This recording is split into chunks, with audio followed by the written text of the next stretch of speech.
Baldur's Gate 3 is one of the greatest RPGs of all time, hands down, and it is a gift that keeps on giving, despite Larian saying they're going to give us no more gifts at all with the game. But with the community support for this game, both with mods and with how much people just in general absolutely love this game and tout it as one of, if not the best RPG of all time, obviously winning Game of the Year and becoming a breakout hit and success and probably making them more money than they ever had thought they had made. And with all of this, it seems like Larian is still intent on giving fans of Baldur's Gate 3 some pretty substantial content with the new patch, Patch 8. And before I break down this patch, everything new that Baldur's Gate's going to be getting, specifically breaking down the new 12 subclasses and what to expect from those. Thank you guys so much for over 800 subscribers. We're almost at about 850, which is huge. I really appreciate your support. If you're new to the channel and you like gaming news, gaming reviews, specifically with RPGs and action-adventure type of games,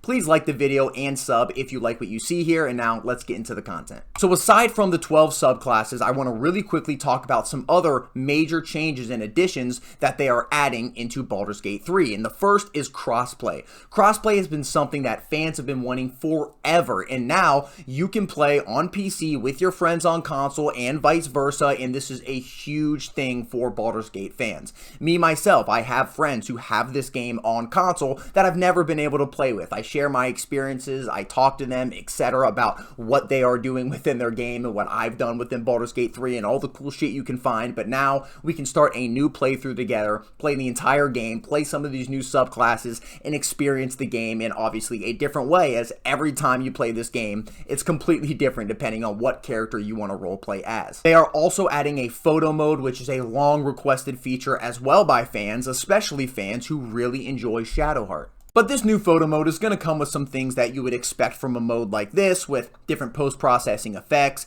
camera and lens settings, scene settings, frames, stickers, and hopefully some stuff to cover up what people are going to be using this for, especially the ones that are using the naked mods. Or in some other instances, hopefully not. And obviously on top of both of these things, you can expect different changes and bug fixes and balance changes as well to the game, like they've pretty much done with all of their patches up to this point as well. But now let's get into what I am most excited about, which is the 12 new subclasses that they're bringing to this game, which, like I said earlier, is a huge, substantial update, especially for players that were already playing some of these subclasses in their own way through different mods. With the first class, we have the Bard with the College of Glamour, and with this class, you're going to be able to both heal and command different enemies through the use of charms. You have abilities to give your different teammates or your different companions 5 temporary hit points. If an enemy hits them, they will then get charmed, and then you can then command obviously the different charmed enemies to do pretty much whatever you want them to do. So this is going to be a really fun playstyle, kind of like a really control playstyle, but also a support playstyle for your companions. The next subclass here is with the Barbarian, the Path of Giants. This is one I'm super excited about personally.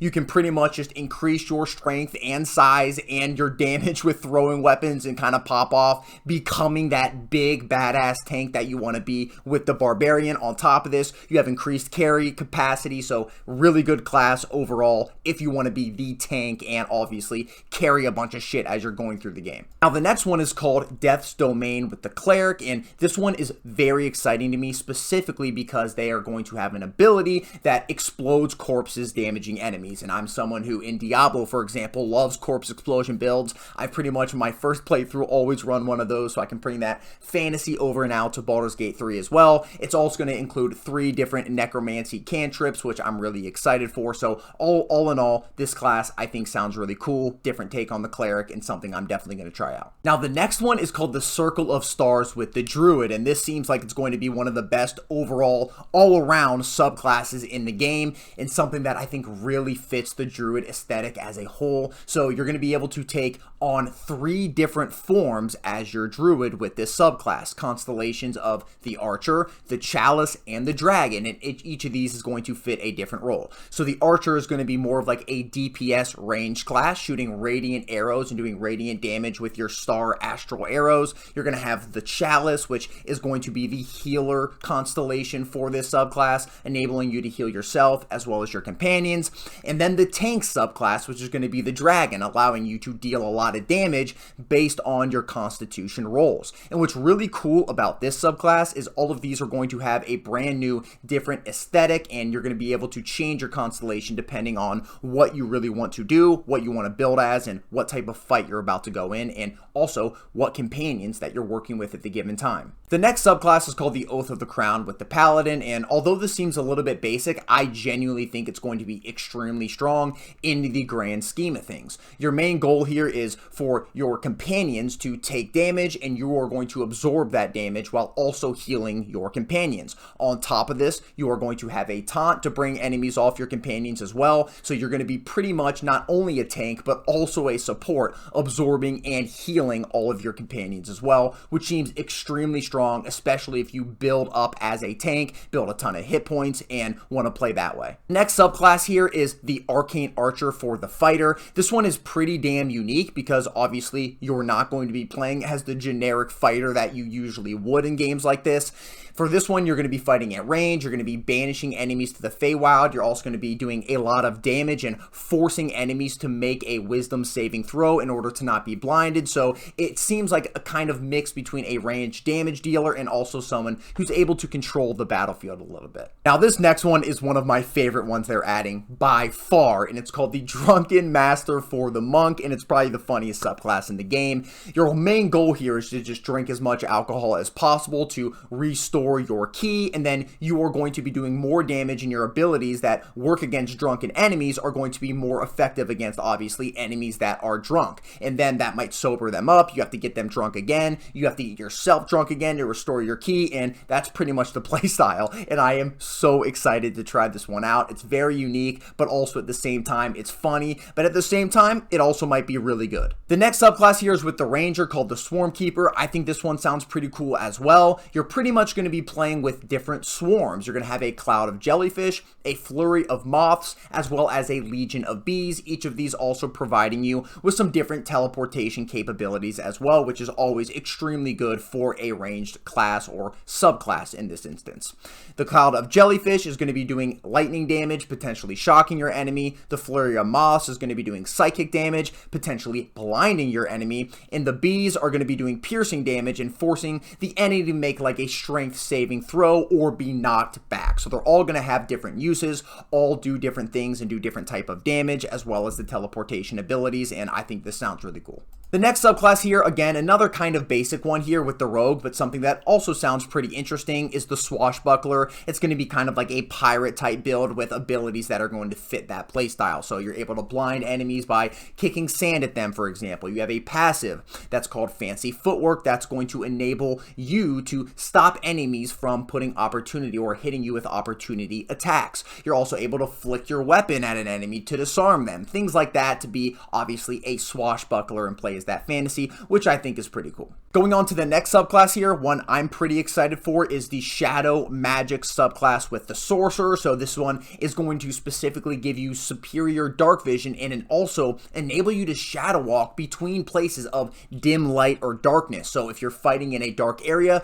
this can be an extremely overpowered class, which seems really cool to me. On top of this, you have an ability that prevents you from being downed, which is going to be huge for those attempting those specific honor runs, which is also awesome as well. Now, the next subclass here is a fan favorite, one I'm most excited for, and I'm 100% going to play at some point because it's my favorite class, and this is the Hexblade Warlock, and I cannot wait for this one, like I said, because it's going to revolve around you cursing your different enemies, forcing their souls to do whatever the hell you want them to do, killing enemies and raising their corpses for up to 10 turns to fight with you and your companions. On top of that, a new summon that is going to be dealing necrotic damage and ripping away your enemy's health to provide you as well with healing. So it's pretty much a standard Warlock and something that I'm extremely excited for and that I have been specifically waiting for, and a lot of D&D fans have been waiting for as well, even playing this class with mods.